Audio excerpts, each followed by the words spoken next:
In the Oklahoma Newsroom, this is an OU update. I'm Jenny Carlson here with Ryan Aber. Ryan, another nice victory for the Sooners on Saturday against Kansas State. Now they point ahead to a Bedlam showdown in Stillwater on Wednesday night. But let's rewind a little bit to that K-State game, and a continuing trend is just how well Jordan Woodard is playing this season.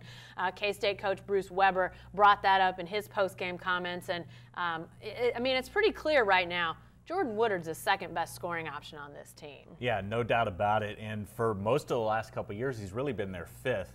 I mean, a couple of years ago, he averaged more points than Ryan Spangler, but I think Spangler was more part of their offense as far as the flow of it. And now, pretty clearly, he's the number 2 option behind Buddy Hield. And if Buddy Hield weren't doing what he's doing, Jordan Woodard would be getting a whole lot more talk, not only locally but nationally. Yeah.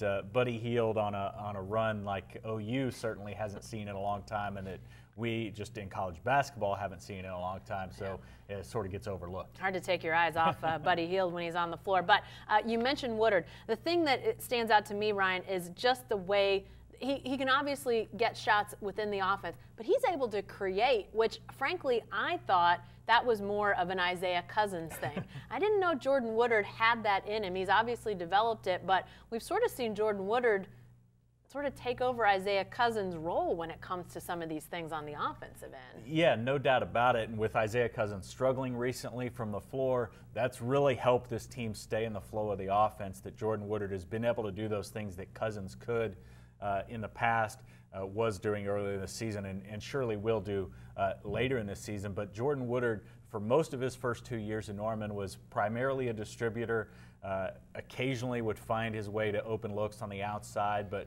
more often than not, he was finding open looks for other guys. Now he's able to get the ball and not only get himself to the free throw line, which he's done during his career, but also get up good shots, make his own shots, and make those count. Just an impressive transformation by him. And as you say about Cousins, I mean, he is in a bit of a funk, but it's not like it's a 6 or 8 game stretch. I mean, he struggled first half against Iowa State, Kansas State.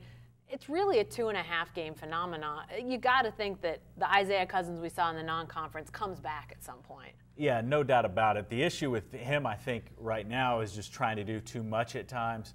And we heard after the game that he was sleeping in the gym and trying to break out of this, which sometimes can go against you. Right. But I'm sure Lon Kruger will control that a little bit. But I thought the encouraging thing Saturday against Kansas State was Isaiah Cousins, while he struggled from the floor, one, the shots that he took were good shots. They just weren't falling, which I think was a little bit different than even the Kansas game the week before, where he was having some shot selection issues. But also he still found a way to be effective in this offense, or just in the team in general. I mean, I think it was 6 assists, 5 steals. So he was making things happen even when he wasn't making those shots. And those shots will fall from Isaiah Cousins. We've seen him be a really good option offensively for too long to think that that's not going to come back, and come back relatively soon.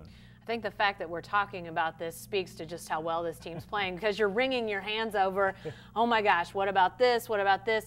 When in reality, this is a team that's playing some great basketball right now, and they take that great basketball on the road to Stillwater.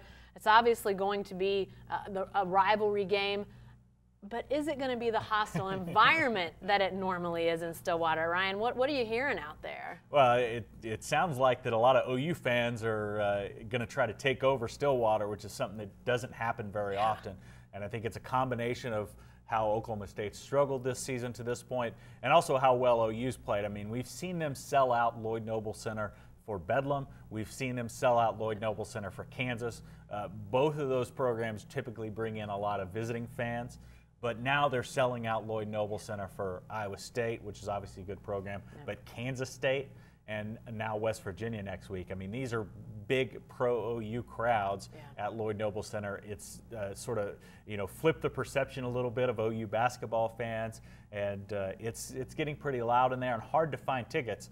So in the midst of this, it's a whole lot easier for OU fans to take that trip up to Stillwater than maybe try to pay premium prices on StubHub and things like that. Well, something I said to you on Saturday was, when we have those games in the past, those Kansas, those Oklahoma State games in Norman, you could hear those visiting fans. There were maybe 6 K-State fans there on Saturday. I mean, that was an OU crowd, Ryan. Yeah, no doubt about it. These guys are fired up for this basketball team, and we've seen the student section grow the last couple years, especially starting that Iowa State game last season.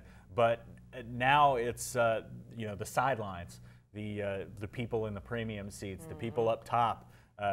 Those people are getting loud, and this is becoming a little bit more of a home court advantage than it's been in a long time, maybe dating back to Blake Griffin or even before. Yeah, good stuff. All right, thanks, Ryan. Be sure to stay with the best coverage team anywhere at newsok.com and every day in the Oklahoman.